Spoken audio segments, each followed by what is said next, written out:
This is the Building Energy Performance Standard Task Force meeting for May 5th, starting at 2:30 p.m. This meeting is being recorded and will be posted on our website. Happy Tuesday, everyone. This is Sharon. Happy Tuesday. Yep, let's get started. Okay, so we're going to kind of go pretty quickly because I think the majority of the folks that are online today are task force members and have heard most of this online meeting information. But task force members, you'll stay unmuted. You guys can control your mute and unmute as we go through the meeting, but please stay muted if possible so we don't have a lot of background noise. Non-task force members, we're actually going to let you mute yourselves. We are not muting you on entry, but please use the chat box to request to talk. We hope we're going to have a little bit more robust chat box conversation today to try and get through a lot of topics. And now we're going to go through attendance. We actually have to do a roll call attendance. So Andrew, take it away. All right, let's get started. We're going to just go down the line. Katie Bergfeld? Here. You can just say present. Thanks, Katie. Patty Boyd? I am here. Jen Present. Croft? Jen Croft? Okay. Marshall Duer-Balkin? Present.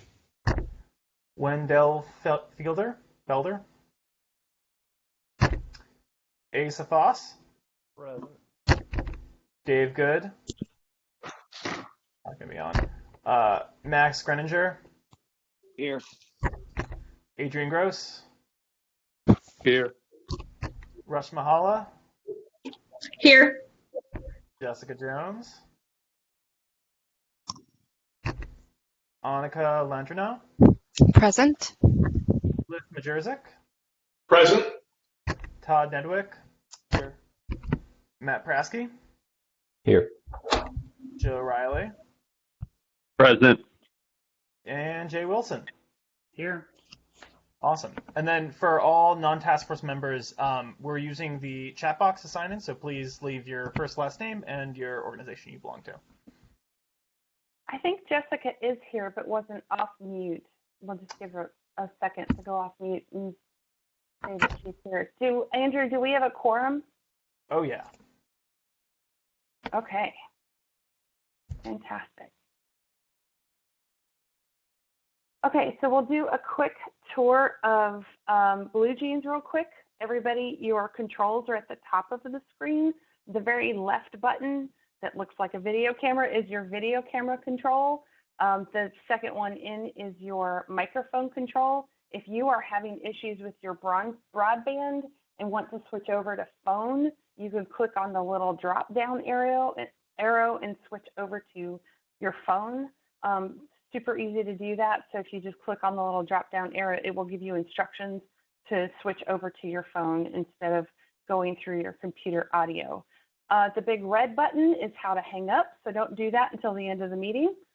If you click on any of the buttons on the right-hand side, it will pull up your panel to see the list of people, give you the chat box, and we're probably going to do a lot of chatting today in the chat box, so if everybody wants to click on that chat button at the moment and have the chat box open, just make sure that when you are chatting, make sure that the everyone is in blue to make sure that you're chatting with everybody.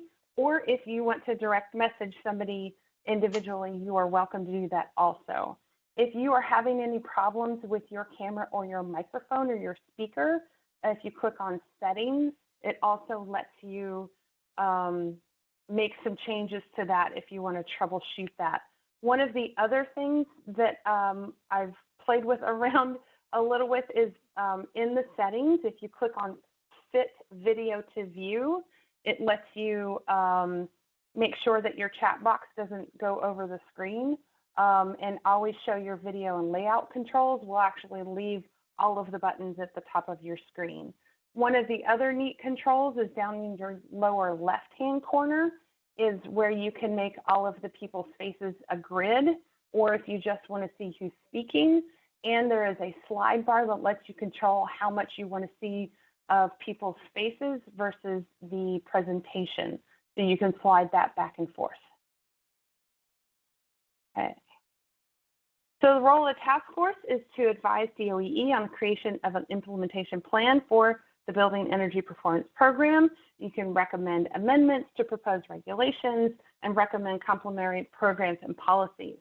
During the meetings, if we decide that a topic needs an in-depth discussion, anyone can suggest moving it to a subcommittee, and this is an open meeting. Everyone is allowed to participate, but we ask that for our virtual meetings, if you are a non-task force member, please start with the chat box first, and then we may call on you to actually open up the discussion from there.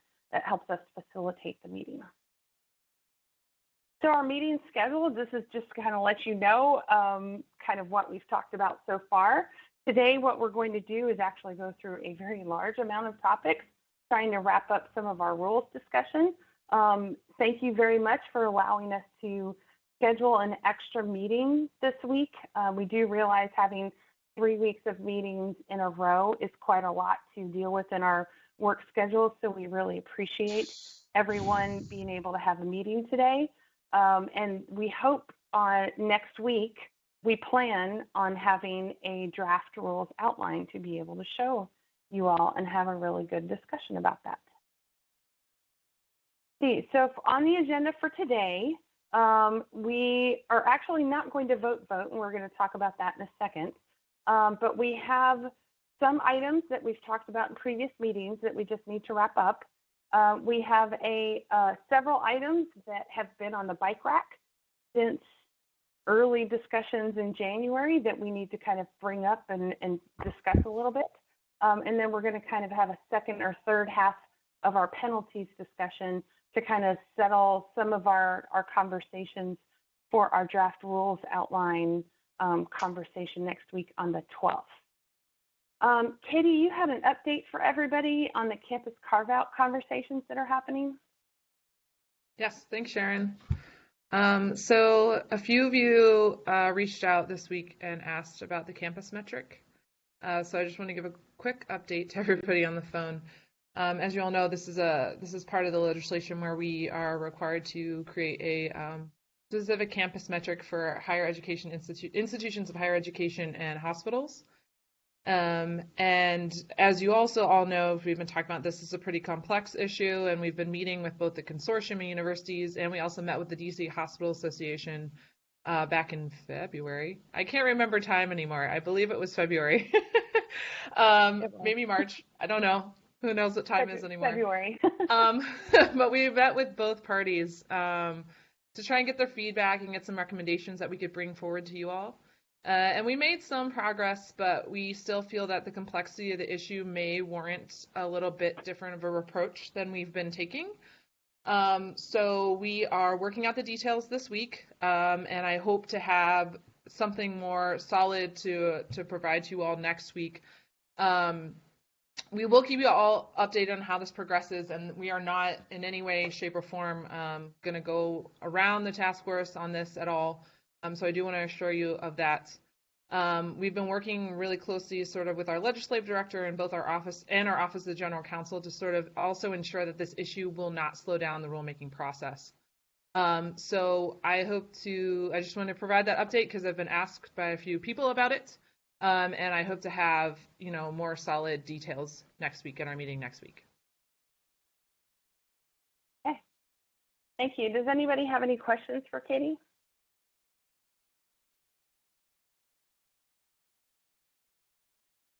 Okay. So we are going to talk about a little bit of a newer format for today, acknowledging that we have to wrap up some conversations about some of the rulemaking items and that we have just run short on time to be able to get our draft rules off onto their process that we've been talking about for a few months behind the scenes to get them ready for public comment later this summer. And we've just run short on time.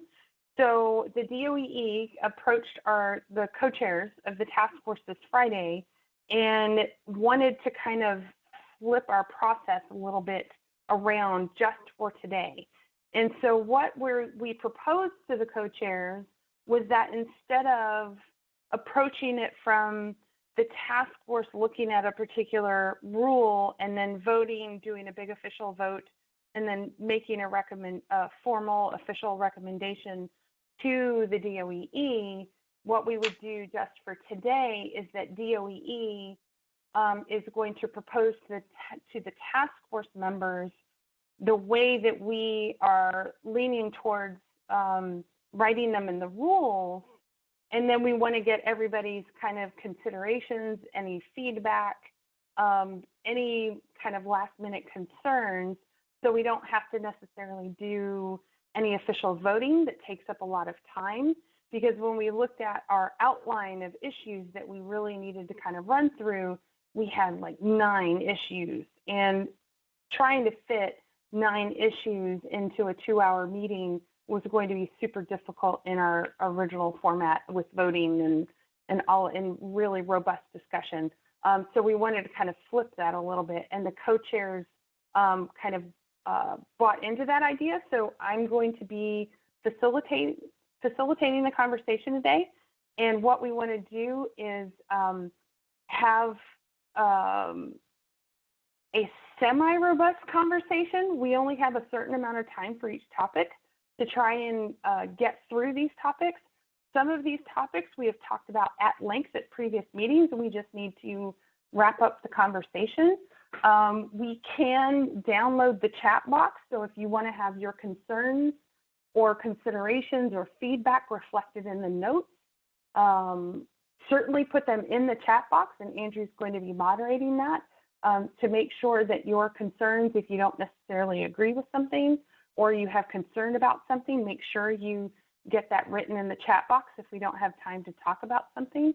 So that's going to be the format today. So it's going to feel very fast-paced.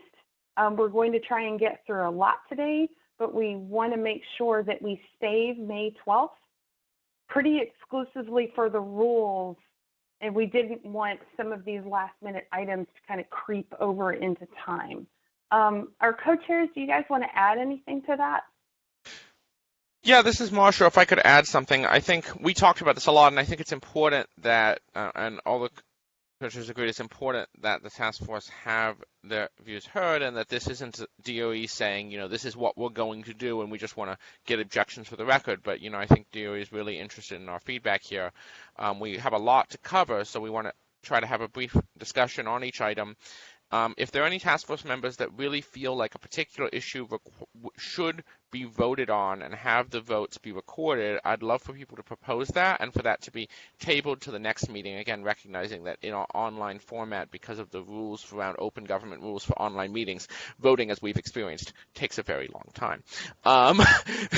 And then secondly, if there are any issues that people feel like are really important for further discussion, I think we want to reserve the bulk of the next meeting for going over the outline of the rules, but we might be able to carve out some time there. So again, if there are things people think, we're not done here, we need to talk about this more, again, I'd just invite people to sort of propose a motion to sort of have that on the agenda for the following meeting. And again, we would first do the rules outline, but hopefully we'd have some time to do that other stuff. And again, just to remind everyone, the task force is going to continue to meet. This is not the second to last task force meeting ever. We will continue to have lots of meetings. This is just to try to help DOE in getting these rules out the door, understanding that the sooner these get on the street, the sooner there's the time for public comment, the sooner the opportunity to get this actually wrapped up in time to have rulemakings done this year, which right. I think would be very beneficial to all of us. Yep. Thank you, Marshall. Matt or Annika, do you want to add anything to that? No, I think that was great. Thank you for summing it up, Marshall. Sounds good. Okay. Very good. Then we will move forth. Okay. So item number 1 is the standard target pathway. We've talked about this at multiple task force meetings. So this is just kind of a wrap up.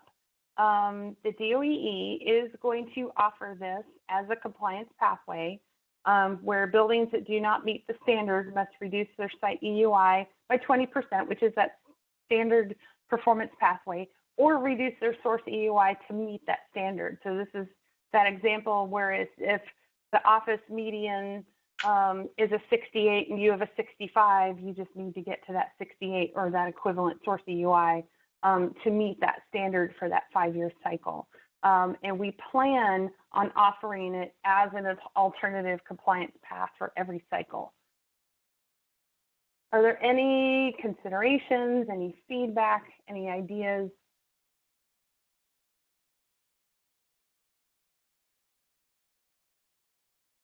You can certainly use the chat box.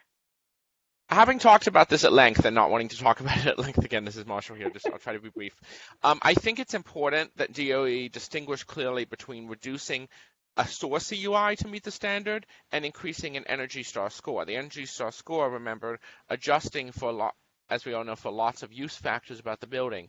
The median source EUI for a building type is a flat number that on average will be, what that median, probably the median be the median, but any individual building, an office building with a score of 68 that has a score of 66 and needs to get to a score of 70, for example, again, those numbers just hypothetical, there may be actually, for that particular building, quite a breadth of source EUI difference that might, depending on the building. And I think that you can't just say, or reduce source EUI to meet the standard, if the standard for that property type is Energy Star score. And so this requires some further thinking, discussion in the rules. There's various ways this could be done. You could use the sort of feature in Portfolio Manager where you sort of set a target and you say, okay, if I want my Energy Star score to be this, what does my EUI need to be? And it'll give you specific to that building. I don't know if in the new disclosure process you have, whether you have that ability to get that without the cooperation of the building owner. That didn't used to be the case when I was running the program, but I know things have changed.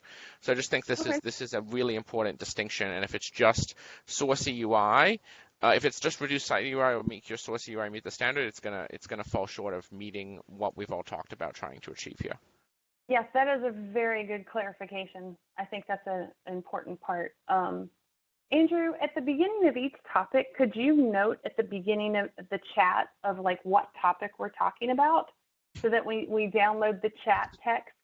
We know exactly what like Cliff is agreeing with. Thank you. So when we change the slide, we know exactly what it is. Okay, good point. Thank you, Marshall. Does anyone have any other concerns or feedback? This is Asa at DCRA. I like the source EUI approach that we've talked about. I understand why site EUI is in there, but I'm not sure if it's worth the added complexity of having now 3 different metrics that project can use with the Energy Star score and then source EUI and site EUI. It may be better to simplify and only have source EUI. Yeah, well, that first part's just a restatement of the performance path, right? Yeah, the site EUI is actually what the performance path is, and the source EUI is the closest to the Energy Star score. So we'll just make sure that we write it in a clarifying way in the rules to make sure that people understand it and can understand the difference. Yeah, but just looking at the wording here, I can see where it's a little confusing. We'll just make sure that our guidance for that particular item is clear. Thank you, Asa.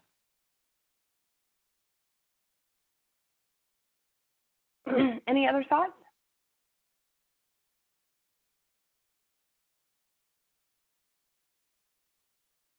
Okay, and we will go on to the next topic. So we had several things that we talked about in portfolio goals last week. We never got to the point where we actually voted on anything, but we did had some multiple conversations about portfolio goals.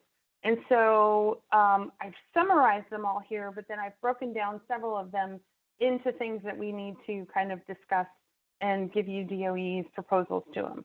So for the district-wide credit kind of trading system or the tradable allowances, we kind of said, I think in a couple of different versions, that we just can't put together this for the first cycle, that it's super complicated. New York City's taken some years to be able to figure out what they're going to do for this, and they don't even have this yet.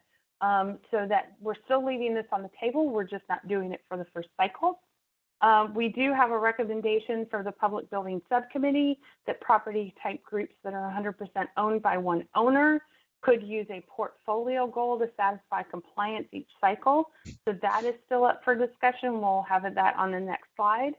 And then the last thing up for discussion was should BEPS allow a portfolio goal outside the 100% owned by one owner as an alternative compliance path on a case-by-case basis. So we'll go to the next slide and talk about that. So we talked about this several meetings ago and it came out of the Public Building Subcommittee, where if one building owner owns all of the properties in that group, every single compliance cycle, 50% of their buildings are going to be below the median or below the standard. So they are going to have to do work every single cycle, and that we thought letting them have a portfolio goal would be something that was a little bit more fair so that they could pick and choose which cycle, which buildings they did work on, because they were going to have to do work every single cycle no matter what. And so this is something that DOEE wants to offer. And we wanted to kind of hear, now that we've talked about tradable allowances and portfolio on a bigger level, if there are any considerations or concerns or feedback from the group about offering this particular item.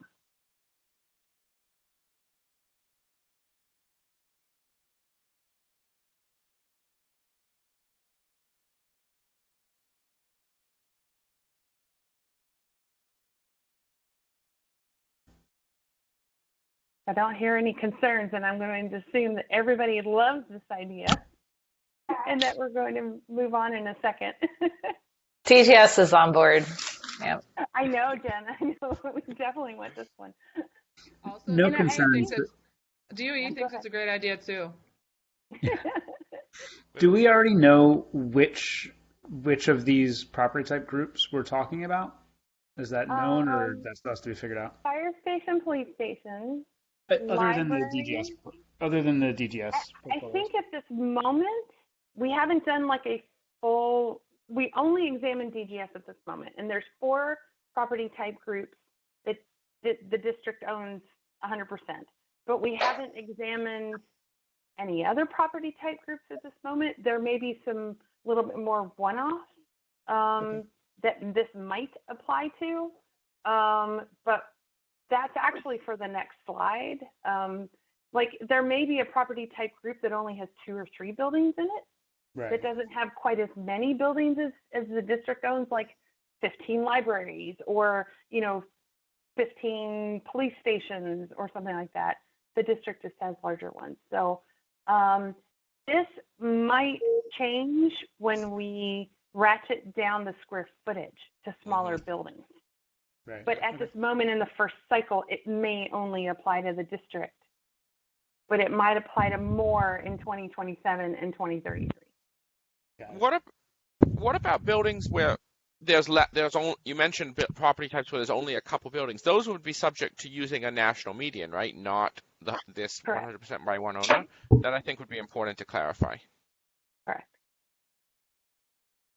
And I think you'll want to think now and have the rules written so that you'll be okay if new buildings are added to a property type, whether that's because the square footage threshold has fallen or because someone constructs a new building. But you'll just want to make sure that that's not going to throw everything off if one of those things happens.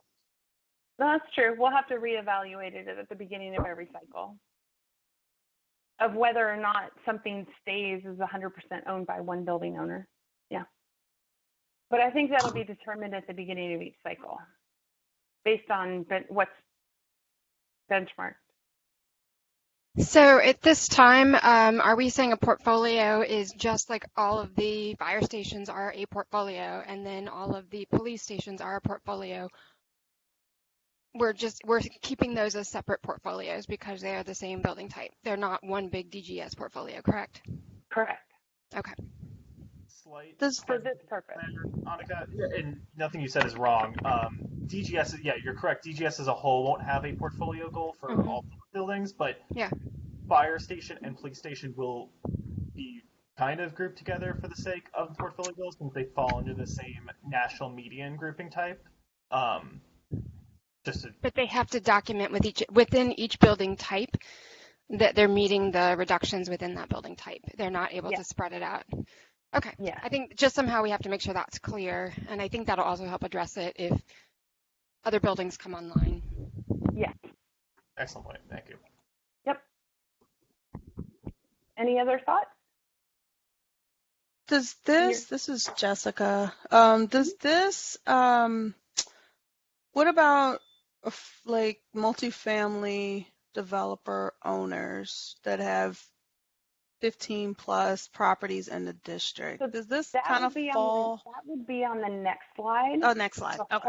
hold your question. All right. This is for property type groups. This is for just property type groups, like library as a property type group. Yeah, but your question is going to go on the next slide.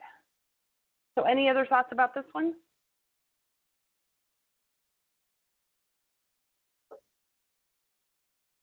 Okay, let's move on to the next one.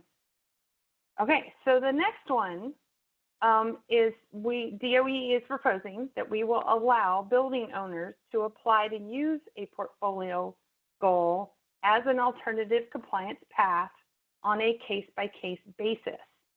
The building ownership determination for that portfolio would have to be part of that application. So this would apply, Jessica, for what you were talking about. But the same, remember how we talked about, we would have to determine exactly what that portfolio goal and how it would be applied. Right. Yeah, portfolio goal part 2. Mm-hmm. But yes. Okay. Thank you. So this is almost like a pilot of a portfolio goal for individual building owners that own a certain amount of buildings. I think, Jay, you had a question maybe? Yeah, I was just going to ask, so do we need to determine what that case-by-case basis or the guidelines for when this would be acceptable? Do we have to determine that now before we publish the regulations, or does that happen later? I think we want to kind of pilot this idea that maybe if we have people kind of give us an idea of what they think, maybe we could pilot a couple of different options of what a portfolio goal could be, and they put this in an application. And Katie, if you have any thoughts about that, and that we could pilot a couple of different kinds, and if we don't like what they put in their application, then we don't approve it. But if it's not robust enough of an application, then we don't approve it. But I think there's some room. Yeah, I'm thinking of the complications to say, like, maybe there's one affordable housing developer that has 15 properties, and that might be allowable, but what about the owner that has 2 properties? And how do we treat those 2 scenarios equal? It may take a little bit of time to figure out some of those details. Well, I think the issue is we don't have the infrastructure to set up a district-wide, tradable scenario in this first cycle, but we don't want to close the door on it. So if you allow people to propose something, helps us get some good volunteer scenarios, volunteer structures that could be rolled into a more formal path in the next cycle. But the alternative to this is just not allowing anyone to do it. So, this is like, hey, if this works for you, if you have an idea, bring it forward. And I think DOE would be willing to work with the 2 building owner, as equitably as the 15 building owner, and maybe even propose ways of getting that done, as long as we're meeting the intent of reducing emissions. Yeah, and Molly suggested in the chat box that we could include some guidelines as what we would consider. So we have some ideas that we could work on over the summer of what guidelines, what the application could include that we would consider, and we could treat these on the case as pilots. That we could then feed the information into a possible tradable allowances program.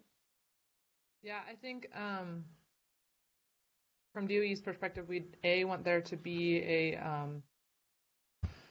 deadline by which people would apply for this. Like you can't just apply for it like in the last year and be like, oh yeah, we're going to do this now. So I think that would be one. And then I think two, I think we would want to make sure that the savings that they are projecting to achieve would be comparable to what would be required if they were under a standard application of BEPS, right? So that were the two stipulations I would definitely want to at least either have in the rules or in a like sort of guidance document. That's a good point, Jay. Are you thinking, would a building owner or portfolio owner need to guarantee that their portfolio doesn't change over 5 years? How are you? That just seems tricky to account for. If they sell a building, does that new owner kind of still have to run it and stick to the game plan, or? It's a great question. I think you'd have to define what your portfolio, quote unquote, is at the beginning. And owner. I mean, technically, you know, each building could be LLC, and it's just seems very complicated coming up with a Well, I agree that it's complicated, but we have been asked by several task force members to add it as an ACP. So we are definitely going to try to consider this as an ACP, and I definitely agree, Max, that it's very complicated. Yeah. Okay. I think that's also why we put in that building ownership determination would have to be part of the application, and if the building owner can't uncomplicate the ownership well enough, paperwork well enough, that we feel confident that it is actually one owner that owns all of these different buildings, then we would, not approve it. Like, I think that would be one of the issues. So I also think that at the end of the cycle, every building owner at that time has to prove their building is compliant in some way, shape, or form, whether it was a portfolio compliance path that was pre-approved or that individual building was compliant on its own path. So, if you resell the building, you're going to have to work out with the new owner how it's going to be compliant. I mean, you don't get out of it just because you turn the building over.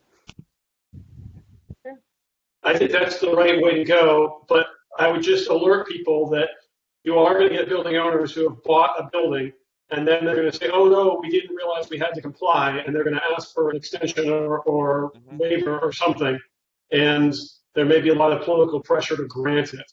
So it is a recipe for future headaches. Maybe there can be a disclosure at point of sale that has to be like the lead paint and whatnot that has to be made. Ooh. We could certainly put that down as something we need to work on. So, yeah. If it is a disclosure, it needs to be disclosed at the beginning of the process, not when the transaction is almost done and there's a big pile of mandated disclosures that nobody pays attention to and nobody's going to back out of the deal at that late point. Yeah. Right. Very good point. Sounds good. Secondly, what Cliff says, that's definitely been an issue with disclosure laws and rules. Yep. One question I would like to put to the task force is, I'm curious how people feel about how DOE should approach it if DGS itself tries to propose to follow this alternative compliance path.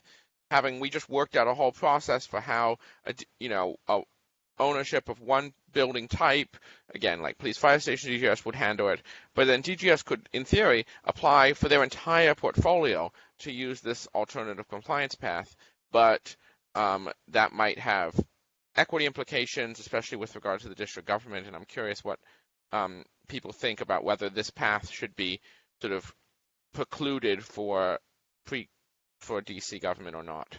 Marshall, and I think that's a super complicated question that we might not have time to actually talk about today.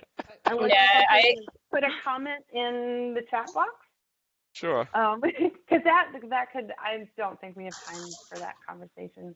I feel like DOE could just say no because you already have another portfolio-wide approach that you can take.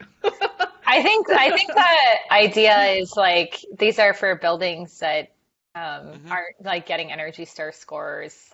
and stuff like that. Like for schools, we would just go through the regular process. But anyways, yeah, I understand we don't have time to dig into this right now. I also think it would be worth recommending that this strategy is only for buildings that are all the same building type. So regardless of the owner, it has to be a portfolio of buildings that are equal building type, all multifamily, all fire stations, et cetera. Oh, that's an interesting thought. Like you can't put multifamily with office and like a building owner, it would have to be all of the same property type, just like the single owner. Yeah. So if I would agree with ABC Jay. developer has multifamily and office, they might have two portfolios, but they can't lump all those together. Katie, what did you say? I said I agree with Jay on that because I think it makes the trading easier because you're dealing with the same building type, the same sort of like tracking and metrics for that specific building type. Okay. Does anybody have any final thoughts on this topic or would like to add anything into the chat box to get their thoughts on record before we move on to the next topic?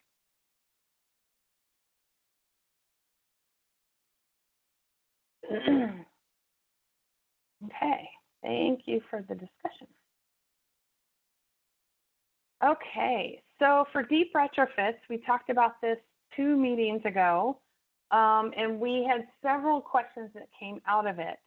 And we wanted to kind of put 2 of them, kind of calm 2 of them down and then have 1 of them for open discussion. So we are working out with affordable housing for the deep retrofit kind of conversation for them to have their process that's going to take into account their 15-year financial process. So what we'd like for you all to do is when we're talking about the next slide and the question that we're asking everyone is to think about the kind of that 95%, thinking about offices and some of the other building types and deep retrofits and kind of put affordable housing to the side because we're working on that with that group. So we'll put that off to the side for the moment. If people need more time for project planning or have financial hardships or other reasons to need extensions to do deep retrofits, they will be able to use the basic extension process. That's what it's there for. So that is that process is already there. We don't have to worry about that. What we want to talk about is actually having an alternative compliance path that addresses deep retrofits, kind of like as an incentive to get people to be thinking about this earlier and do the work earlier. So what we're proposing is that buildings that do not meet the standard at the beginning of the compliance period may submit to the DOEE in year 1 a plan that shows a deep energy retrofit with modeled energy savings greater than a certain percentage in return for a certain amount of cycles of compliance agreement. And what we're proposing is that the design and modeling, permitting, construction, commissioning in this particular compliance path would have to be completed during the first compliance cycle, and that the savings, they would have to show the savings equal to or greater than the modeled energy savings proposed in the second or third cycles. And we put the percentage, I know we talked about, let's say 40% in 2 cycles or 50% in 3 cycles. We threw around a whole bunch of numbers. We're actually going to wait until we have our cost benefit study done to be able to fill in these numbers. But this is the structure of what we're thinking about for an alternative compliance path. So I would love to open up the discussion of what folks think about this structure of an alternative compliance path.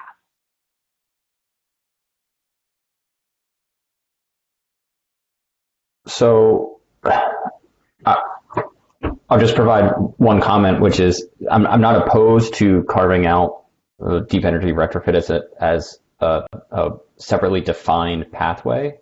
I just am curious whether or not the incentive can be high enough to for people to go through those steps, right?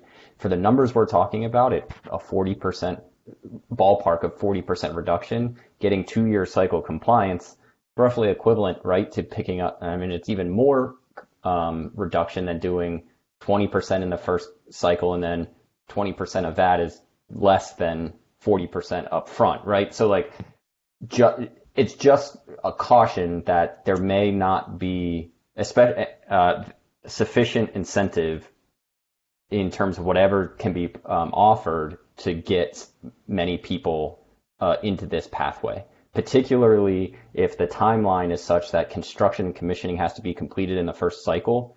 Then it's only if that's really a matter of luck of the draw, right? That you have a building that is sufficient due to a leasing or vacancy issue, basically right now, right? True. So you're already dealing with a subset of properties that are within that kind of meet the criteria to hit that timeline. And so, again, not opposed to putting this out there and sort of saying, hey, this is something for folks to aspire to. I just wonder whether or not many would even end up there. Okay. Very good point.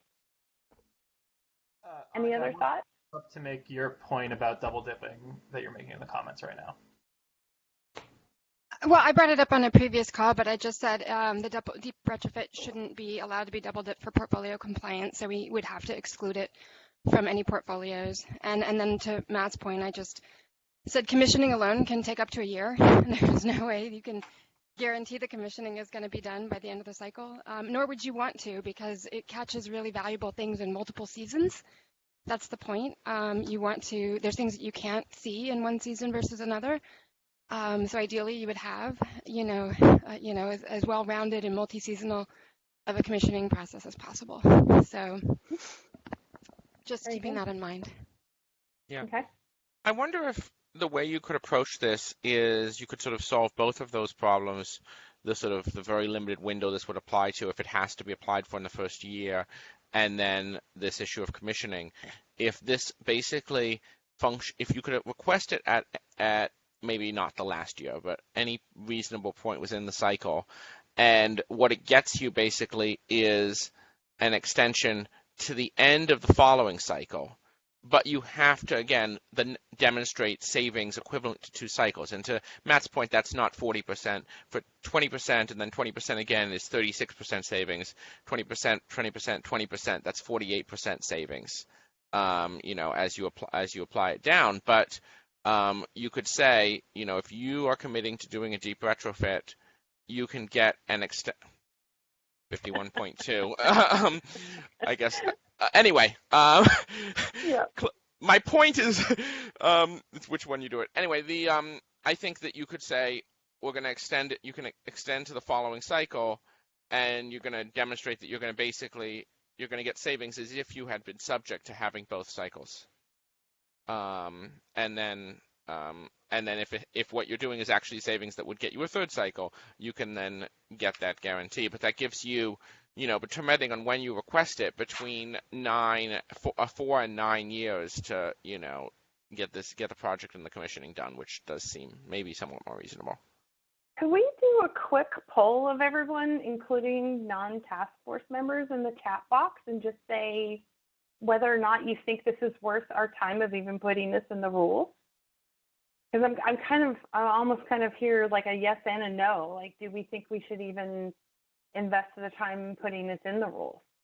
I think a deep retrofit makes sense. It's just whether or not this is the right deep retrofit pathway. Gotcha. Cliff, I think it's essential as an option, especially for affordable housing, that may only have access to capital when they refinance their mortgage and renew their tenant covenants. And they need some certainty that they can be in compliance for the whole period of that new mortgage. So I think if you're going to create it for them, then you might as well make it available for others. But they really need an affordable housing friendly compliance pathway. Right.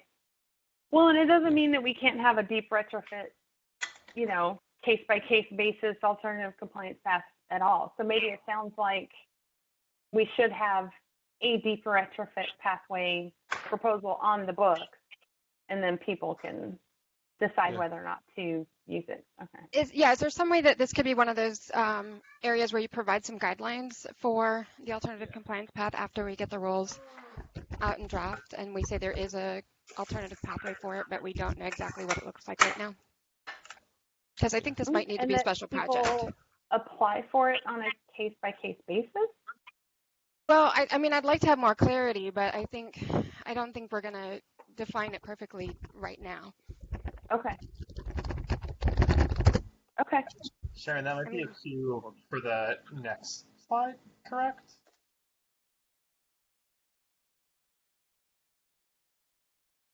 Sorry, what was that? There we go. Yeah. No, that's true. Okay. No. So, any other thoughts on deep retrofits? We do have one. That's true, Andrew. I think there's value in giving people certainty so that they don't have to apply on a case-by-case basis, especially multifamily affordable housing.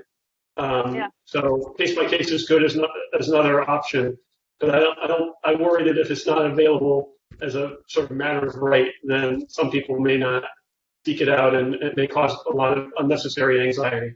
Yeah. No, that's true. And if we outline a process, then people, as they're reading the rules, go, "Oh, deep retrofit. Maybe I should be thinking about that." It's a good educational tool that we are offering it. So, okay. Do we think we can refine it, like to get to, like Cliff, for affordable housing? Do you think we can get it to a place that's ready to go by next week?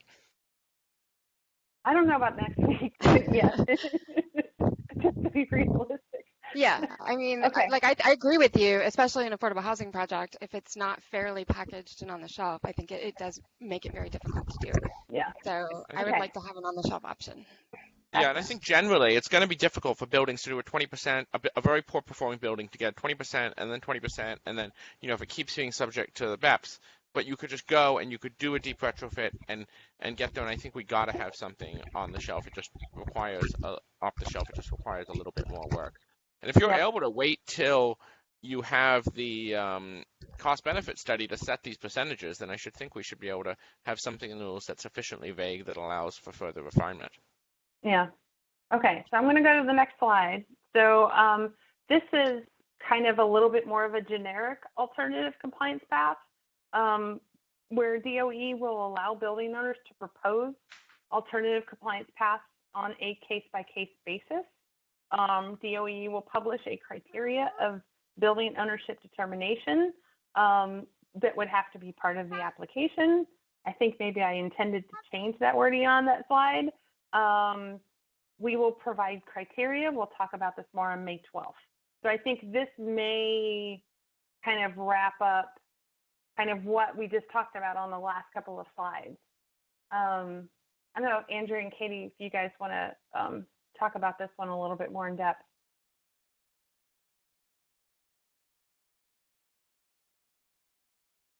Sorry, I was on mute.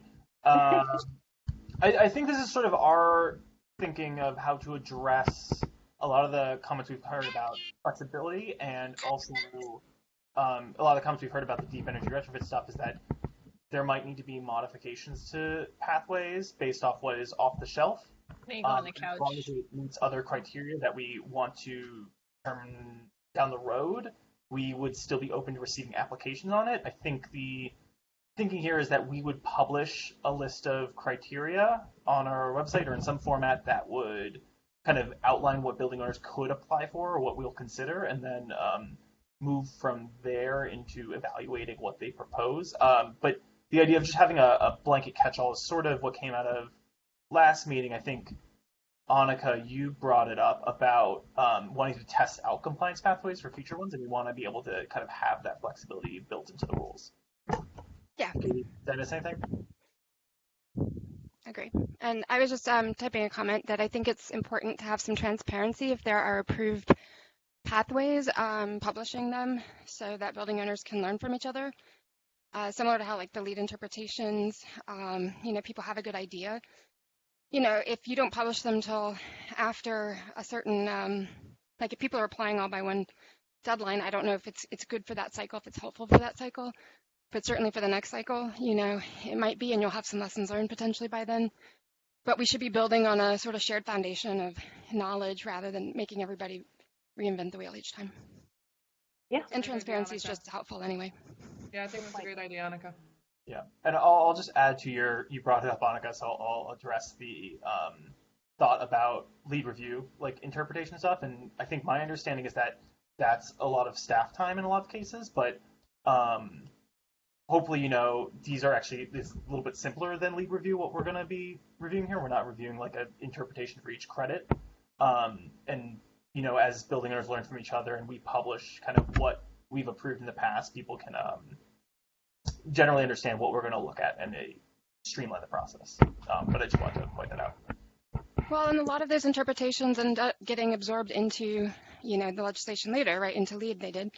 So they don't have to be ACPs, forever. And that might actually help, lower the amount of applications you get. Right. That's what I was going to say too, is if we get sort of, the same applications kind of over and over again, it might be a signal for us to do a reg update. But yeah, so I think it's a good idea, Annika. Or publish, like, here's a list of ACPs that are already approved. Like, if you use one of these, like, we will approve it. Like, these have been approved, that we think this is a great pathway. Even if it takes a while to get the reg update, you can, if somebody comes in and does something exactly the way you've prescribed, that would sail through. It's a known quantity. People know that they would get that pathway approved. Yeah. I Okay. kind of flag an idea. Sorry, Sharon. Just for the future, like, we haven't talked about what disclosure will look like under BEPS, whether we need to have a similar public disclosure we have for benchmarking, but that could definitely be part of that disclosure, is what ACPs have been approved for which buildings and how they apply. Just wanted to. Yeah. I want to move on to the next topic. So if anybody has any other thoughts about this particular criteria or alternative compliance paths, if you want to pop it into the chat box, and then we'll talk about this a little bit more next week when we talk about the rules, that would be awesome. Okay. So we are going to try and wrap up a couple of bike rack items. These were actually put on the bike rack in January, and we never brought them back up again. So what we want to do is at least address them again out loud in our meetings to make sure that we don't need to do something to them in the rules. Now, this doesn't mean that we don't necessarily need to bring them up again later on, let's say for technical assistance or, for a support program or something else, because like we said earlier, we're going to continue meeting. This is just whether or not something needs to be written in the rules on these specific items. And we have 4 items that we just need to talk about. And we haven't talked about them since January. So the first one, we talked about historic districts and put it on the bike rack. So the question on the bike rack is, should properties in historic districts receive special treatments in the rules? And so DOE's assumption is historic restrictions do not mean that efficiency work cannot happen, only that it might take longer or cost more to actually complete it.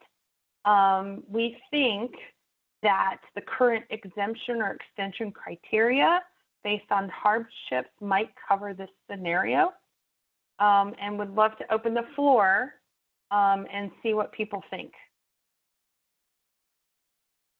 Is that extension criteria for hardship specific to financial considerations, or is it showing hardship for other reasons? It could be other reasons. There's several things that are listed. So long as a building owner could say that, or document the challenges of or their timeline being slowed down because of review from historic preservation or whatever body, then that would seem correct. As long as that's understood as sort of a valid hardship for further review. Yes, and all of the extension criteria is on a case-by-case basis, so we would look at this on a case-by-case basis and evaluate it, and they would have to prove their case. It's on the burden of the owner to make their case, basically. Sharon, quick question. Does New York or Seattle take being in a historic district into account for their rules, or have they not hashed those out yet? New York allows you to ask for an adjustment, but they don't define what that is. They say by this date you have to apply for the adjustment, but there's not a guarantee of an extension or a higher limit of emissions because you're in a historic district. It just says that you can apply for it. Yeah. Got it. St. Louis, which is probably the most analogous case to us, their legislation has a review process where you can apply for an adjustment in a similar fashion to New York City. And I think they have like some sort of like board that reviews those requests. So it's a case by case thing again. Yeah, St. Louis has what's called the Building Energy Improvement Board, which has private sector membership mandated in the law, similar to the BEPS Taskforce here, and our mayoral appointees. But they have a lot more power than we do because they actually make rules as opposed to advising. Thanks. I just point out that it's not necessarily, there could be a historic building that's not in a historic district. So I would make it more about historic buildings versus historic districts. Okay. Gotcha.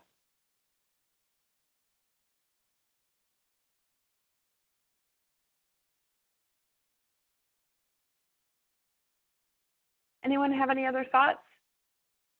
I'm in agreement. I feel the current criteria, the hardship, pretty much covers this as well. I don't think something separate needs to be added.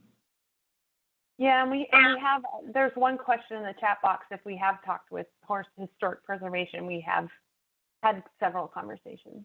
So, and they agree with, this is kind of what informed what's on the slide. Okay, sounds like we agree. If anyone has any other final thoughts, please put it in the chat box. Make sure that your thoughts are heard and recorded, and we'll move on to the next topic. Okay, so item 7 for mixed use properties. One of the questions on the bike rack was, should mixed use properties have their own standard?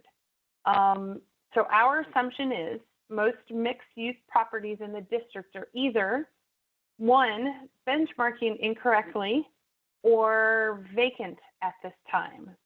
And so we're either proposing for the few true mixed use properties, DOE can either use a national median for mixed use properties, or the building owners can apply for DOE to create a blended median based on percentage square foot of each property type. And for example, several, the benchmarking that I've done in DGS properties, we actually have, I think, 3 or 4 mixed use properties, but they're mixed use properties more because they are campuses and on same, there are multiple buildings on one utility meter rather than a true building that is mixed use. And because we have the percentage of square footage broken down, what we're probably going to be doing for those buildings is the bottom bullet where we are going to be creating a blended median based on the percent square footage of each property type, because we have that so well broken out on those benchmarking items based on property type. So we'd just like to open up the floor for discussion.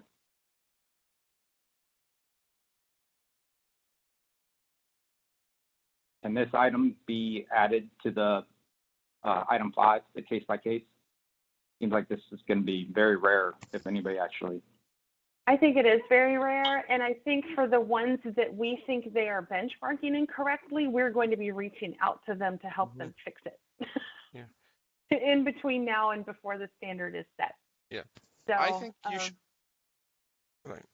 Go ahead. I think you should use the blended median based on the percentage square footage for each property type. I think your point about how your DGS mixed use properties are really multiple buildings and so a small campus, I think it's exactly the right way, as I've sort of made clear, I think previously, I think that's exactly the right way to handle campuses generally.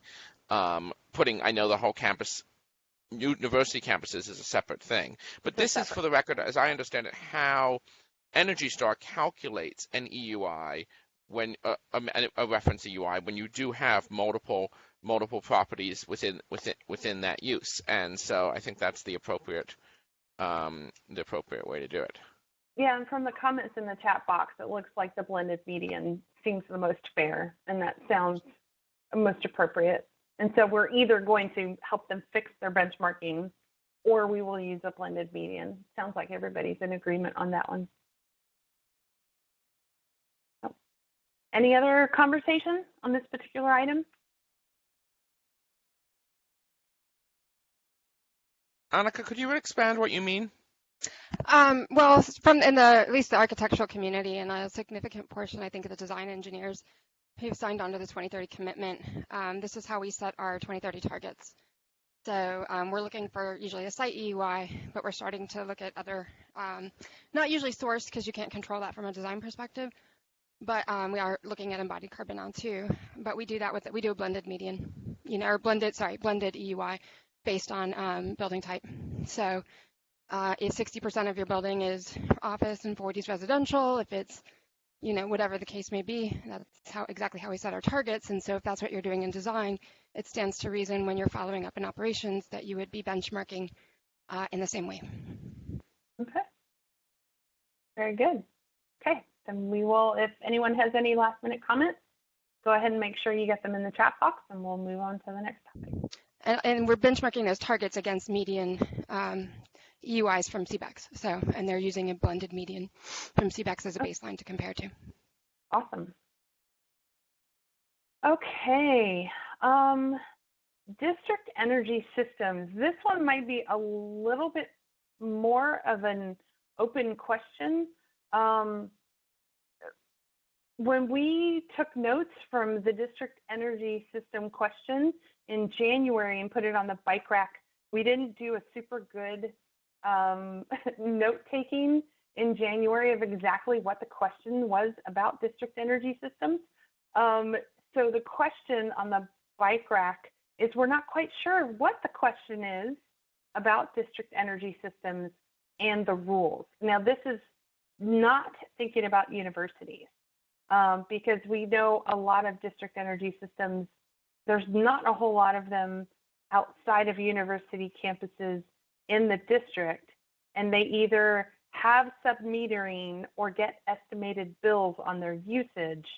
So we don't think any special treatment in the rules is required, but we wanted to kind of open the floor about district energy systems and see if anybody thinks there's an issue.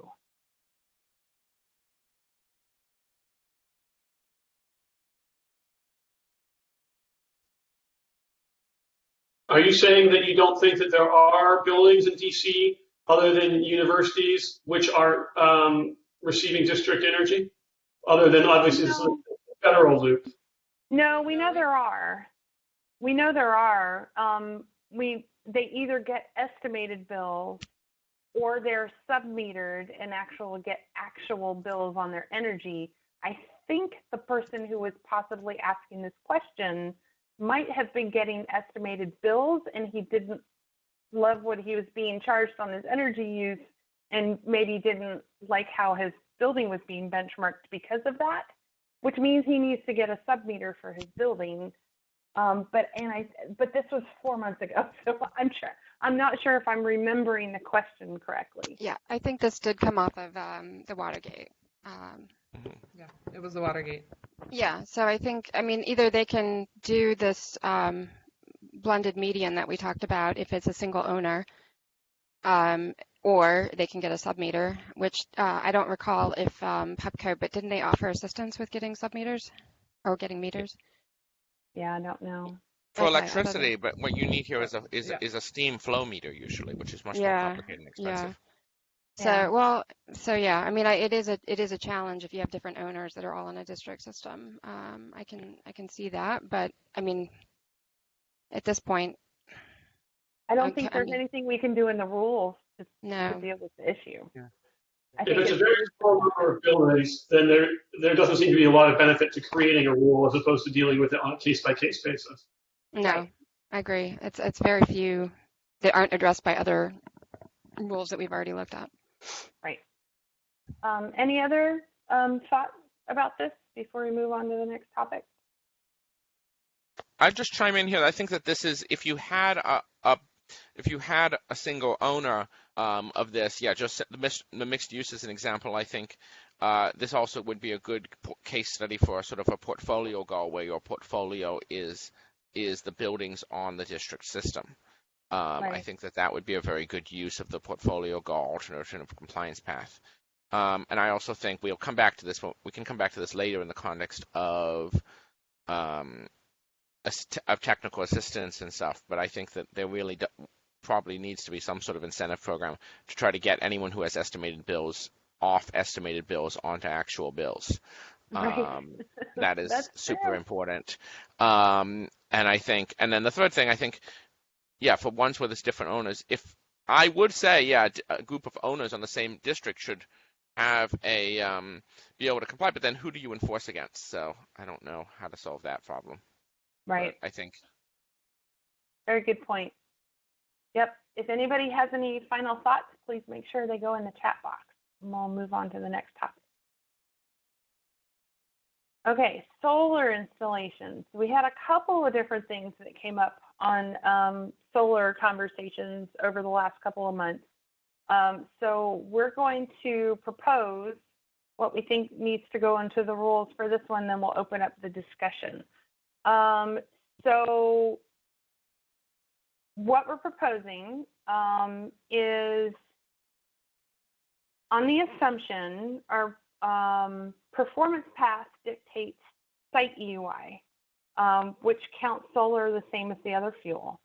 The standard target pathway, which will use Energy Star score or source EUI, allows for on-site solar to count in a way. It definitely counts when you're getting ranked by whether or not you meet or do not meet the standard.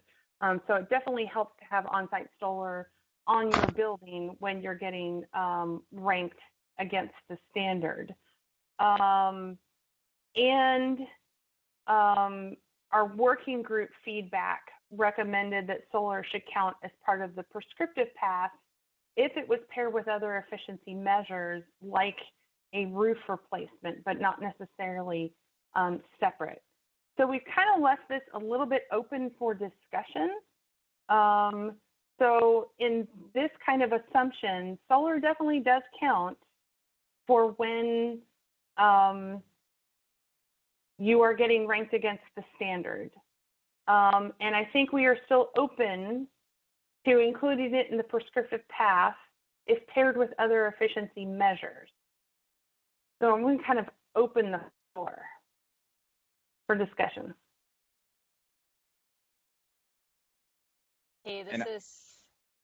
this is Jen from DGS. Yeah, I'm trying to understand the caveat of why it should be paired with, something like a roof replacement, since the ultimate goal is to reduce greenhouse gas emissions, and putting solar on a building also helps achieve that. I don't think there's any way that just doing solar would get you to your ideal Energy Star score, but I think it should help assist with that process.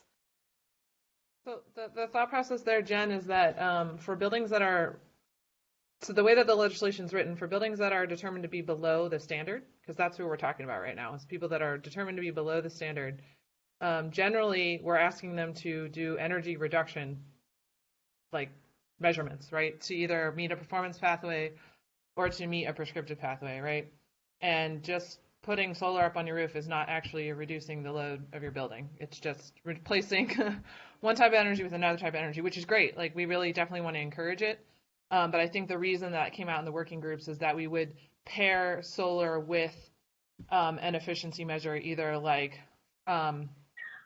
adding in roof insulation or solar plus storage, something like that, that would actually contribute to efficiency measures, basically. I think that I'm with Jen on this. I think that to some extent, I think that this does contribute to reducing a building's energy use on the grid. It contributes to the renewable energy goals the district has. and the RPS goals. And I think back when it was just prescriptive path versus performance path, maybe it made sense, the recommendation, to have this in the prescriptive path only paired with efficiency measures. But now that it counts towards the standard target pathway, because the use of Energy Star score or source UI, I think it, for consistency, should count towards all pathways. So I challenge the fundamental assumption that the law dictates the use of normalized site EUI. What normalized means isn't specified in the law. That could mean weather normalized, but it could also mean other adjustments. And I think you could adjust the site EUI to account for on-site solar. So what you would do is, at the end of the performance period, you would say, okay, this is the reported site EUI, this is the amount of solar, and either you could count it fully and just deduct that amount of solar generation from from the total, or if you wanted to sort of really apples to apples with the standard target pathway, you could even prorate, or maybe the better term is sort of discount that solar generation. So you could say only 64% of the generation from that solar counts towards reducing the site EUI, which is 1.8 divided by 2.8. That's the impact it has on source EUI, because again, remember the site is 1-to-1, 2.8 for the source factor for energy. So it's and I ran the numbers, and it works out across the board. And I think that would be fair and be more consistent with the district's other goals of advancing solar, improving, reducing the amount of energy we're pulling off the grid, reducing greenhouse gas emissions. And I would agree. I don't think there's any buildings that are there are very few buildings that are on the standard target pathway and are just a few points below, as Annika makes a good point, are going to might be able to do solar and comply. Buildings that are way below, solar is not going to get them all the way there anyway. They have to do energy. They're going to have to do energy efficiency work as well. Hey, Marshall. But to remove solar, I think, is not fair. Marshall, let me. I want to hear from other folks. Yeah, I know. What do you guys think of Marshall's proposal? I second it. Thank you, Marshall.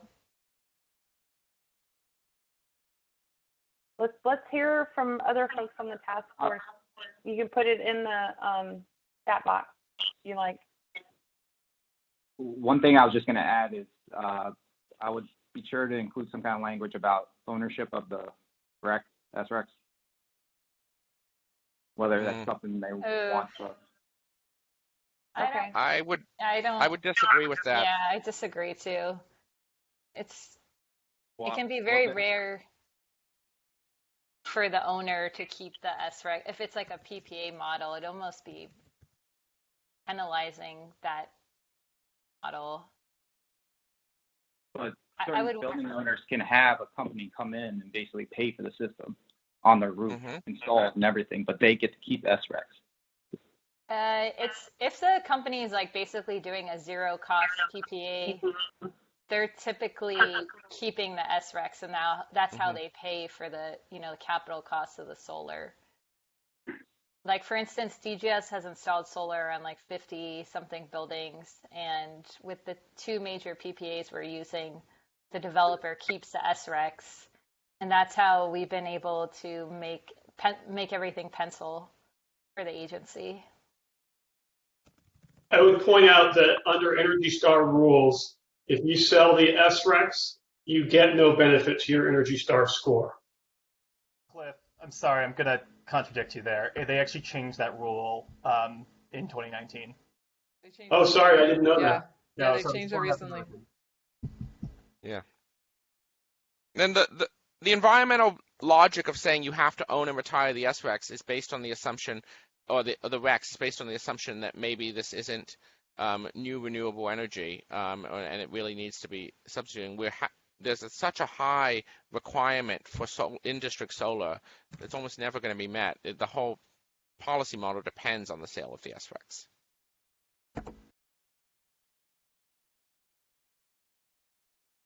Okay. I think most folks in the chat box kind of support the proposal. I know one of the things, Marshall, that we have probably about 5 more minutes to Okay. talk about this because I want to make sure that we have a lot of time to talk about penalties and fines. One of the things that you've talked about in the past when we talked about solar was about community solar, which I think it's so complicated because it's almost like a tradable allowances thing. It gets super complicated, but if you want to I'll speak to that really quickly. I was trying to separate the solar discussion from the CREF discussion because I thought it was important first to establish the solar counting. But I think that it's the whole community solar model works as CREF, Community Renewable Energy Facility. The solar's on the building, but it's in front of the meter by definition. It's on the grid, but those electrons are being consumed locally within that feeder station, and that section of the grid anyway. But regardless, if you're a multifamily building, especially a garden-style apartment building, with very little common area usage, the solar only really makes sense as a community solar or CREF model. And so I think that to say that the solar would, I think we have to count, and again, district has set up a policy structure where we're trying to incentivize solar and we're trying to incentivize CREFs. CREFs make solar work for building owners for whom it wouldn't work otherwise. So I think CREFs should also count. We could discuss this and it could get complicated.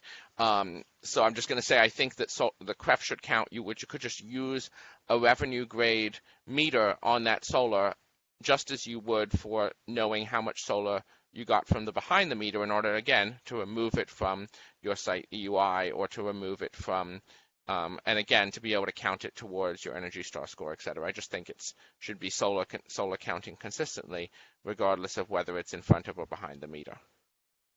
I think we've talked about this a little bit because you sent us some of this information in an email and we talked about this a little bit. I think this is going to be one of those topics that's going to be so complicated that we're not going to be able to figure it out for the first compliance cycle, and that we're going to have to put a little bit more thought and work into it to be able to make it work, just kind of like a tradable allowances thing.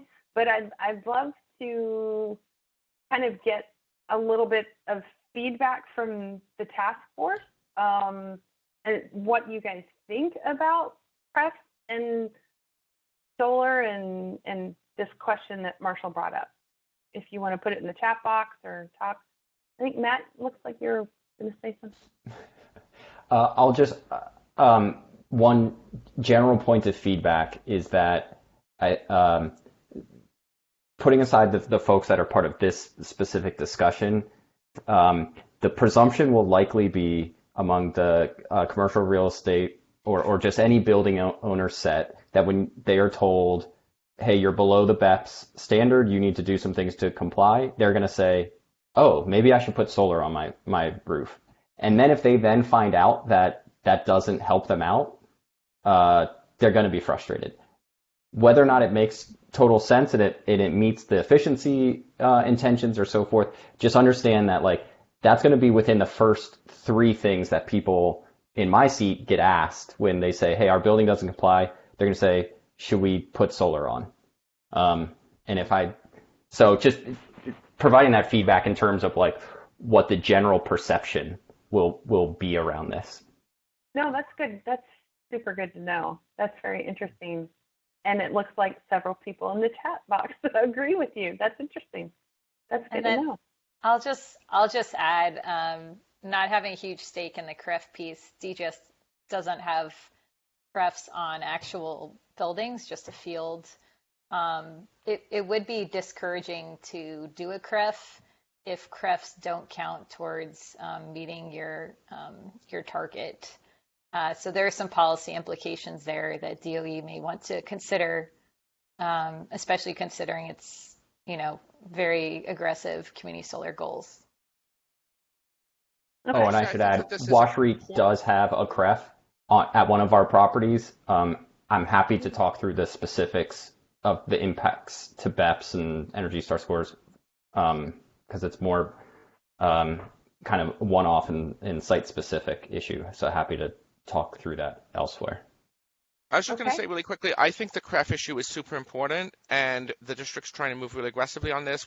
Climate change is coming. It's all hands on deck, as Annika says, and I don't think this can wait till the next compliance cycle. So if you'd like to work with me and Matt and others to try to figure this out offline, if we should table this till next week after the regulatory discussion, we should have it. But I really do think that we need to figure this out for this cycle. Okay. We may be able to, let's have some conversations, and we may be able to move forth with our draft rules and then be able to add some guidance. So we'll continue the conversation. Awesome. Okay, sounds like we have some agreement in our chat box. Okay, awesome. Any other thoughts about solar that we need to put on the table or add to the chat box?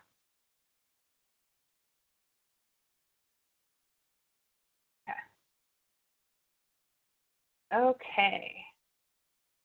Go to the next topic. Okay, Andrew. Cool. All right, Just so tell me when to advance slides. We'll do. All right, so we wanted to revisit the talk of penalty structures. Well, actually, just have the talk about penalty structures since I don't think we had time last time to discuss what we put forward. Just to kind of quickly review, these are sort of the points of agreement we had from the working group and previous task force sessions. I'm going to the next slide, Sharon. And then we cover this again. We covered this last time, but that all penalties are based on the performance path. Failure to comply with any other pathway will really result in the building being pushed back to the performance path. So it makes ease of calculating what the fine will be, or it makes it easier to calculate what the fine should be. We tested a bunch of options. We've moved all these options to the end of the slide deck for the record, and if we want to revisit them, we can forward to them, but we did add one other option based on a comment from Dave Good, who's unfortunately not here, but next slide, Sharon. This is talking about penalty that is based on a building's KBTU consumption over target. So each building will have an individualized target based on a 20% reduction of their site UI. The proposal here is to calculate the amount of the penalty based off of a dollar per KBTU above the target they are at the end of the compliance cycle. Building A here, 90,000 square foot building, below the standard, makes it 50% to the goal that they needed to make, but still about 1 million KBTUs above their target. I calculate this based off $1 cent per KBTU. Again, fine levels are just for show. We're going to fine tune them later once we have the cost benefit study. And so they come up with a $90,000 fine.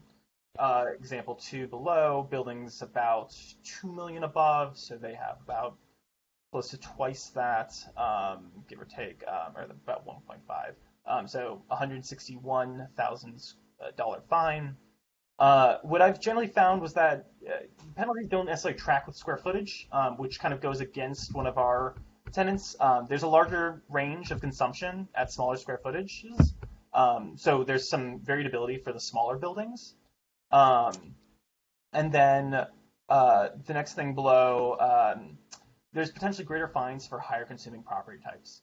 So given a lab might be a more intensive space, a 50,000 square foot lab would, this is a bad example because there's only 2 labs in the district, but just hang with me. A higher consuming lab is always going to have a higher fine than a office building about the same square footage, just because it's going to be less intensive. So we're opting in this scenario to look at those higher consuming buildings more critically. Okay, next slide. And then this is just to reinstate sort of what our kind of preference or assumption based on feedback is. And again, this is just square footage bins for each property based on their square footage that is reported, or OTR, we can determine that later.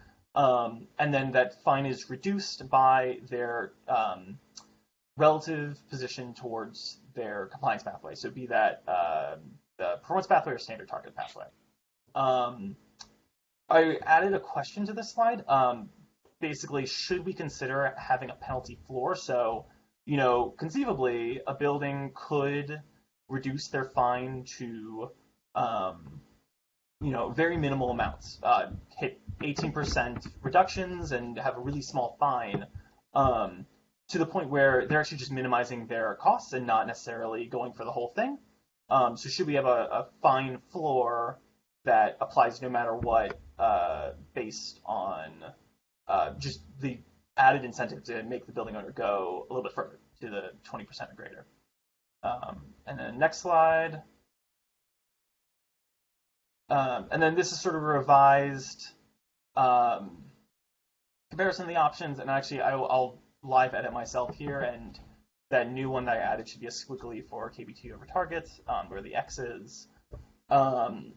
Since I think that's totally up for discussion. But this is sort of the outline of the criteria we've laid out based on feedback, and then how we feel each of the options stack up. So our option we feel checks most of the bins, or all the bins. I'll say KB2 over target. There's obviously a question about whether it should be adjusted for size properly, and then I'll also add that equitability across property types is also maybe up for discussion, whether higher consuming property types should be liable for higher fines. Do you have anything after this, Sharon? I don't think so. No. Okay. So I think that's where we wanted to leave it with our part of the presentation, sort of leave it for the task force to discuss these options, and then also I think we're adding the question on there about whether or not there should be a penalty floor, and whether people think that's a good idea. Yeah, and we also have all of the slides from last week at the bottom of our slide deck. So if you want us to kind of go back to flat penalty or square footage bin or some of these other individual things so we could look at those again, we can. And this is our last topic for the day other than announcements. So we actually did super well on time today. And we have a good 20, 25 minutes to be able to have discussion about penalties. So what do you guys think? I've got a question. It's Joe for Andrew. Okay. I was having trouble tracking the rationale for a floor, right? So if a property team ownership group does pretty good job, and they got like 19 out of the 20% reduction. I thought we wanted to, they just had a small penalty. Doesn't that make sense? Yeah, I think that's a good point. The thinking is, and maybe this isn't as pervasive, and maybe there's like good reason to think against this thought, but that building owners might try to just target fine reduction and not necessarily target the actual target they're given. I don't know if that's actually a thought process people have, but if you're a building owner and say, okay, these couple measures are efficient, but they only get us 19%, we'll eat the remainder of the fine rather than go for the whole 20. I think that's where that's the case we're trying to avoid, and I think we're debating whether or not, I guess the question we're asking is whether the floor is the, apt measure to use to disincentivize that. Does that make sense? I guess the floor, well, I think there could be a flaw there, right? Because you could have, if that is a thought process, then you would apply that same thought process then to that new, reality, right? And so it's just like, well, I'm going to spend X and it's going to get me here, and it doesn't matter if I do X plus Y, because either way, my fine's not going to get any better, right? So I don't know that it's it just seems fair if somebody does, they get 19 out of the 20% reduction. That's really good, and that's what we're trying to compel. Why do we feel like there has to be an extra penalty against it? And they're still, they still may or may not be subject to the next compliance cycle, right? And have to do it again. Yeah, we wouldn't be able to figure out whether or not it was good faith effort and they just didn't get that 1% versus, oh, I'm just going to pay the penalty. No, maybe it was they did their super best and just couldn't get that 1%. Oh yeah, no, I don't. Yeah. I'm not suggesting to make it subjective. I'm just saying, Yeah, like, that's a good point. I just don't. I think like, as a building owner, you know, it feels like there's more. It feels like it reads more like DC's just trying to like get more money out of the building owners here, you know, by setting this floor. It doesn't track with I think like, you know, fairness, you know, logic, you know, and it's just like, you know, we got, you know, my fine's the same as the guy who only got 10% reduction. I got 19% reduction. You know, it doesn't track with fair, which I think was one of that criteria where, you know, we're going to make it, you know, a distance from target kind of penalty. Yeah, I don't think there's a problem with someone who, whether they try for 20% and only hit 19, or they decided to hit 19 and pay a nominal fine. I mean, either way, like that's better than somebody who decides not to try at all and just pay the fine, right? Like there's still, I mean, 19% is still good reduction in the building. What you want to avoid is having people who just don't do any work at all in the buildings and decide to, you know, just pay a fine instead. And so, I mean, ideally, you wouldn't want people to game it over 1%, right? Like that seems like an awful lot of work for 1%. But yeah, I don't see anyone doing that. I think there shouldn't be a floor. I'd rather somebody, you know, shoot for 20, and if they hit 19, it's, you know, fine, and they're rewarded by having a nominal fine. Okay, it sounds like most of the task force members, if you guys can make a little comment in the chat box, it sounds like most everybody's agreeing that there's really no need for a floor in the fine. Yeah, no need for floor, but you do want, if someone gets 19%, they should still pay something, because otherwise the target becomes 19%. Right. And they would, based on their distance from target or whatever the case we end up with. Gotcha. And then subject of fines, and I know I've brought this up a number of times, so I'm not seeing it on the agenda. The terminology of calling, you know, it a fine or a penalty as opposed to like an assessment. I think you all are aware of discipline incentive that exists with property owners and you know, that don't pay for their energy use, right? To the I'm not saying this well. You know, if we call it a fine or penalty, right? You know. Yes. No, I think commercial tenants are never going to pay for it. Alternative compliance penalty, I think is the language we're going with. I don't know that we gave Joe. Let's you and I and Max connect and Adrian probably. Because I don't know that we ever were explicit with DOEE on what that preferred language sounds like. Okay. Yeah. No, I have some ideas. So. I think you guys were going to discuss it and then kind of come back to us. So if we could do that, hopefully by next week, that would be awesome. So we can write it in the rules properly. So, Thank you. Yeah, can I speak up here? So there's sort of two spots in the law that talk about penalties. One of them is the penalty to fail to meet the 5-year reduction requirements, basically.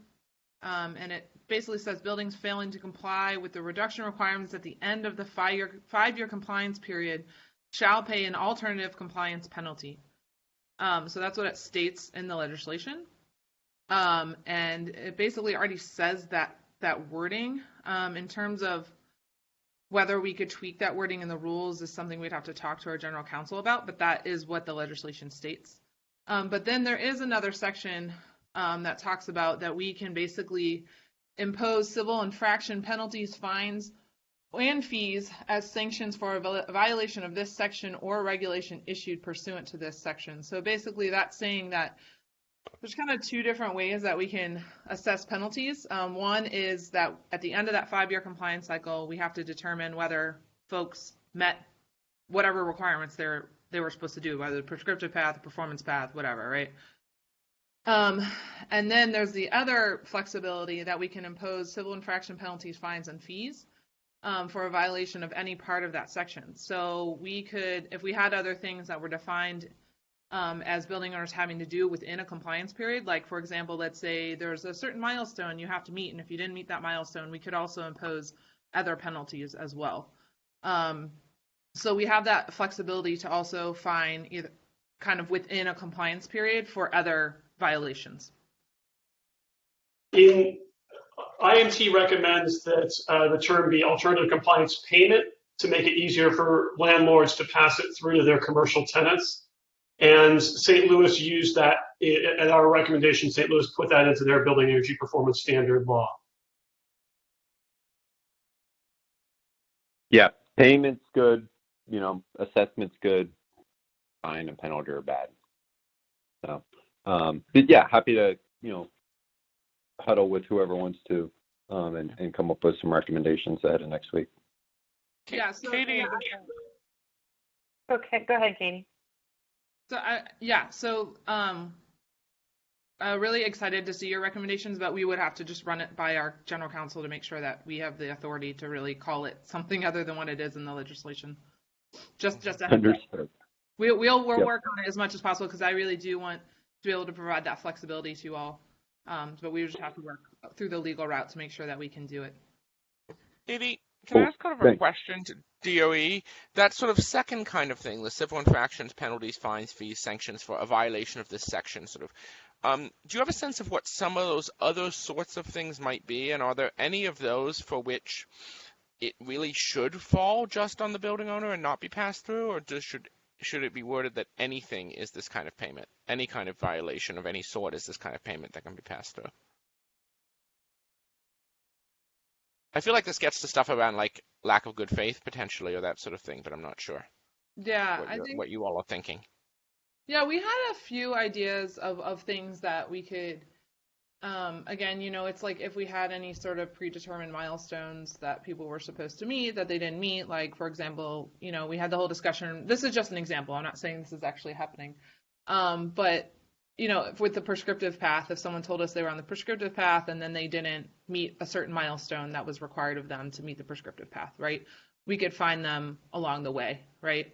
Or people fell off track of where, they backslid or something like that. Like, let's say someone met their 20% year 3 and then they backslide or something like that, the next year. We could basically send them a small fine and say, hey, you met your 20% in year 3 and you thought you were good, but you backslid in year 4. So we're actually going to send you a penalty so that you get back on track for year 5.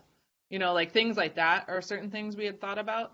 I'm not sure if we had really thought through, Andrew or Sharon, remind me if we had ever thought through things that should be or should not be passed through to the building owner or to the tenants. Sorry. I don't believe I think we definitely tabled that conversation internally pending feedback from the private sector members of the task force, since I think we wanted to hear what the ideal wording is.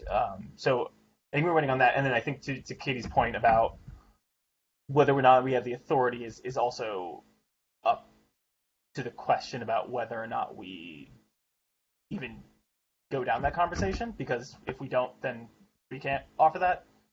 So I think it comes down to what general counsel says, and then also what the private members kind of recommend. Yeah.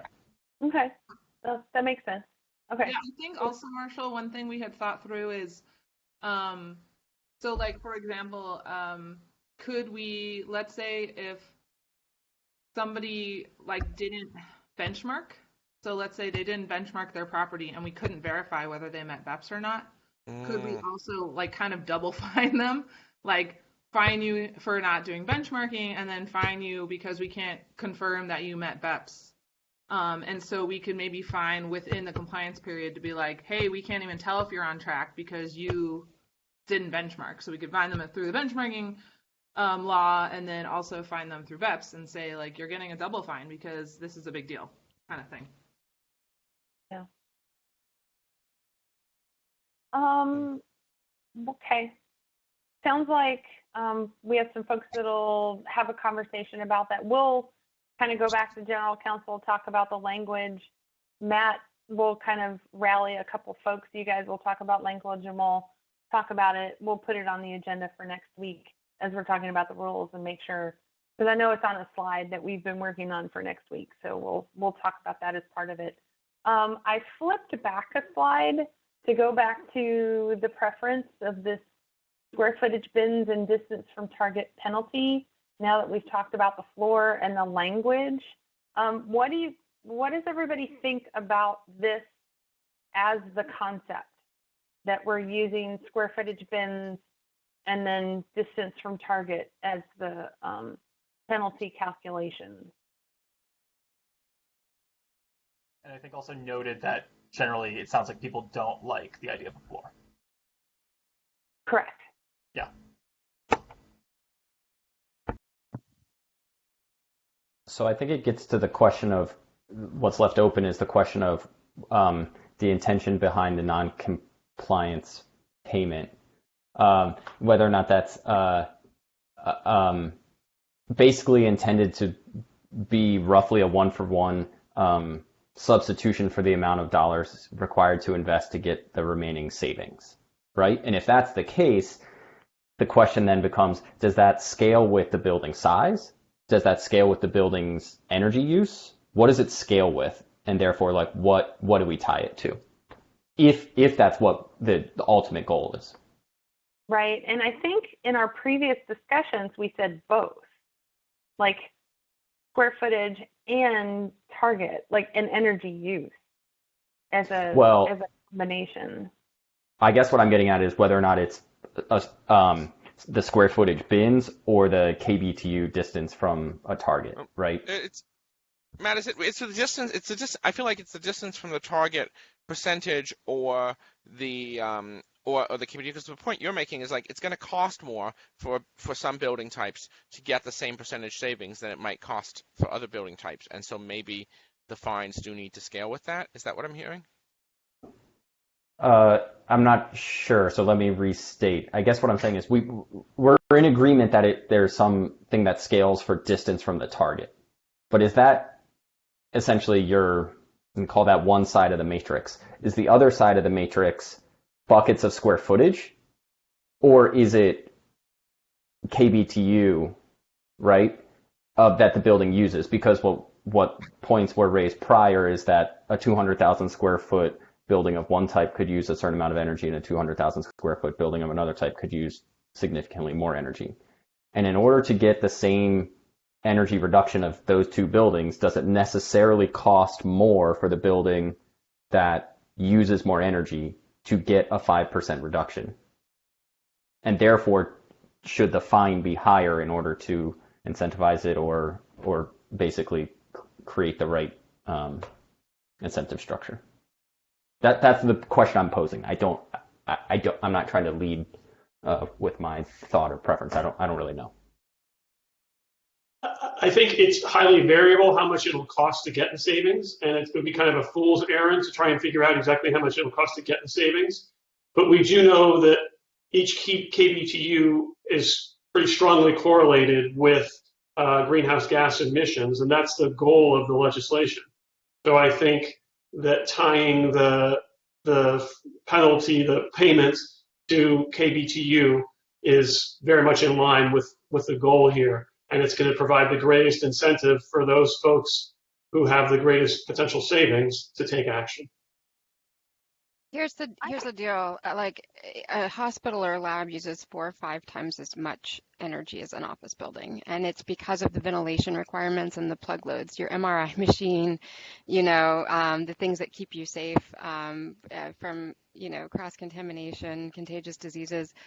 And they're required to by law. And there are some energy recovery ventilation strategies. There are some things that can be done, but you're not going to get like a lab down to the KBTUs of an office building. Like it's very unlikely, or a hospital. And so, like in New York, where they're based on greenhouse gas emissions, they have different limits of greenhouse gas emissions intensity for acute care and like laboratory buildings. So if we're going to go a KBTU route, we've got to have some kind of leveler for that type of facility that recognizes, the nature of services they deliver.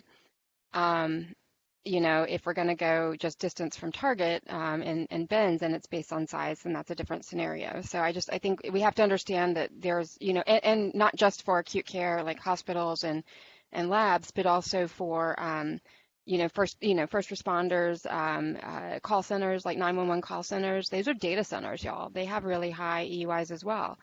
So 911 call centers, police stations, things like that, there's certain types of facilities that are going to have a high EUI because of what they do.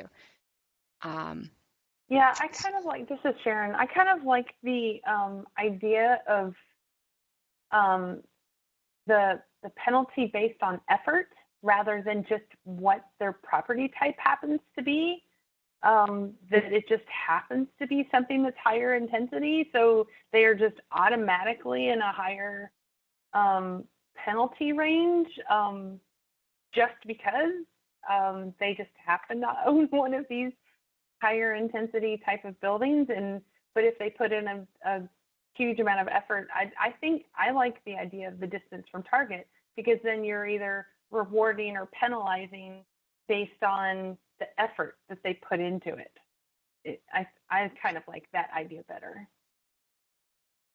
I want to kind of point back to a conversation we started to have last week, I think, about the reason to choose bins rather than $1 per square footage amount is that, we talked about $1 per square footage. The square footage count is incredibly hard to verify. Like there's 4 different counts per given building. BOMA has a different building. BOMA has a different count, portfolio manager has a different count, the property manager has a different count. And so the reason for using buckets was that it kind of takes that uncertainty out of the equation, and we can trust on both reported data and OTR data to verify the initial compliance fee. I totally understand the point with KBTU being tied to GHG and the goals of the district. I think that opens up a little bit of a wormhole or Pandora's box as to debating what a building's annual consumption was, just on the fact that, like, what if they blame Pepco for a misbill and therefore their fine needs to be reduced to a certain amount? I think that opens up a really tricky box from DOE's perspective about what we're calculating fines based on, and when we actually go to maybe defend one of those fines in front of a judge, that is kind of hard. Yep, that's a very good point, Andrew, that we do have to, I think, one of the reasons that we chose this particular group or this preference of putting these two together is that it's defensible. It's a little bit more simpler for us to calculate. It's easier for us to defend that when we actually go to court or have to defend this, that we can do it. And some of the other ones that were proposed were just super complicated, and we were going to have issues with that. So yeah. Want to acknowledge the time. We have about 5 minutes to discuss this. If anybody has any more comments, definitely put them in the chat box. Katie, I'll let you go. No, I was just going to add to what you're saying is simplicity and enforceability. Those are really valuable tools when you're running an enforcement program. So things that are simple enough for folks to understand and simple enough for us to explain to an administrative judge, as well as something that's enforceable. So that's sort of what we were really going for when we were developing this. Does anyone have any other concerns that we need to chat about? I have a question, hopefully not too much of a leading question, for Matt and Max and Jessica, other people who are actually running buildings. Will putting it in terms of KBTUs or in terms of the percent, does it make a difference in terms of your ability to communicate this within your organizations in terms of what the fine might be and the logic of it? Because I think that matters too, people's ability to understand what they're being fined for and how to think about it.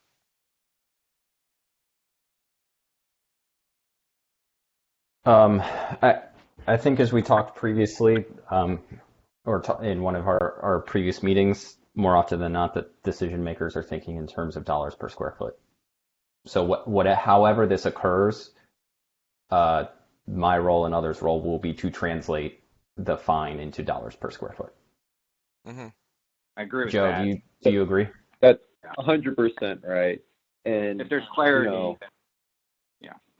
When we report things to Energy Star, it's on a gross square footage basis, but usually when we consider, asset value type questions, they're on a per rentable square foot basis, right? And so, when we, if we put buildings in a bins based on square footage, we do need to specify if it's gross square footage or rentable. I'm guessing we're doing gross since that's what we're reporting in Energy Star, but just worth noting. Yeah, or on multifamily, probably on like dollar per door or dollar per unit. So regardless, Marshall, I think to answer your question is to say we would likely translate however the fine is assessed into our own metric. Yeah. To communicate internally. Agree with that. Okay. Yeah. I think if you were to use KBTU, there's also a question of is it site KBTU, is it source KBTU, and are people going to argue about whether whichever decision you make, whether it's fair to their building type or not. So I don't know. Right. I personally think the percentage is probably better, but I don't have a huge dog in the fight. Annika has a good point about I think it's based on their own target, distance from how far a given building is from its own target. So if it has to make a 20% reduction, also distance from target penalty, to be clear, this is about distance from making a 20% reduction, not distance from the Energy Star score, right? And so if you get above the Energy Star score and you comply, then you have no fine. But, Well, and I think right now we're looking at like our example A and B are like an office building and a multifamily building, and that's the bulk of them. Like I said, if we have a different pathway for structures for hospitals and labs and other things like that, and 911 call centers, police buildings, other things, then I'm happy to talk about a KBTO structure, penalty structure. I think it's gonna, I just can't, the idea of just fining them tons of money when that money could be spent on actually making these improvements doesn't sit well with me. And New York did have a different structure for those types of facilities. They had a different intensity limit for them, and and even raised it again when Local Law 147 came out. So. And they could even ask for adjustments because they're all not-for-profit hospitals. And I think that we have to think about it really carefully. I'm not against the idea of KBTUs. I just want to make sure that we're not overly penalizing building types that have building codes and standards that they cannot get around. There are limits to where they can tackle energy efficiency, and it's not the enclosure, it's not insulation. There's certain plug loads they can't control. They have, there's limitations. And Annika, we need to wrap up the discussion, but I think to be clear, we definitely proposed the KBTU because somebody asked us to, but we still prefer this. DOE does not prefer to use the KBTU, and it's really good to have the discussion that we had today, but we do not, at this time, plan on using that. We still prefer what's on the screen at the moment, the square footage bins and the distance from target penalty. So. With the right language, with no floor. So, based on the feedback and conversation. And I definitely want to look through that. There's been a lot of conversation happening in the chat box that I didn't get all of that. So we're going to make sure that we go through that and take everybody's feedback into consideration. So, and we can, as part of the conversation and the rules next week, bring up, kind of tie up some loose ends on some of that conversation. And it doesn't mean we can't continue to talk about this. We just needed to tie up some of the big conversations around all of these topics today so that we can finish our draft rules so we can present them to you all next week. So if anyone has any other final comments on this topic, please put it in the chat box now. And we are going to move on to next task force meeting. We are going to present a draft outline of the rules. We will talk about alternative compliance process, talk a little bit about penalties. We're going to kind of figure out exactly how do we present these outline of rules. to you. And if we do have to wrap up any outstanding rule issues, then we will kind of tuck those in at the end of the meeting. But I think we're in a super good place because everybody participated really well in the chat box today. Thank you so much. And we got through all of our topics in the 2 hours. I'm so excited that we were able to do that. So thank you, everybody, for participating. Now, does anyone have any announcements? Hi, this is Patty Boyd again from DCSU, and I announced this last time, but I don't know how many people had gotten offline before I said it. The DCSU right now is actively seeking for low-income projects to be done in this fiscal year. And so we're, like a great one would be an outdoor lighting project. So if you have any of these large buildings that you'd start moving forward with now, please come talk to us. Come talk to me. Crystal McDonald, we're ready to help. So please take advantage of the funding and the assistance while it's available. Thanks. Okay, Patty, could you send me just a little bit more information about that, and we can put that in the notes and make sure everybody gets that information? Absolutely. Awesome. Thank you. Any other announcements? Patty, would you mind also talking about your RFP that you have on the streets right now? For the training or which one? Verification. The third-party verifiers. I'm not the best one to talk about that. I'm sorry about that. But how about I get you information? And we can put it in the announcement. Specifically, I'll include them and we can put them in there. Thanks. Okay.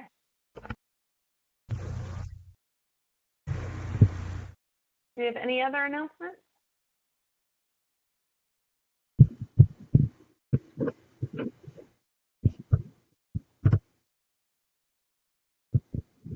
No. Okay, then I'm going to stop recording. Thank you, everyone.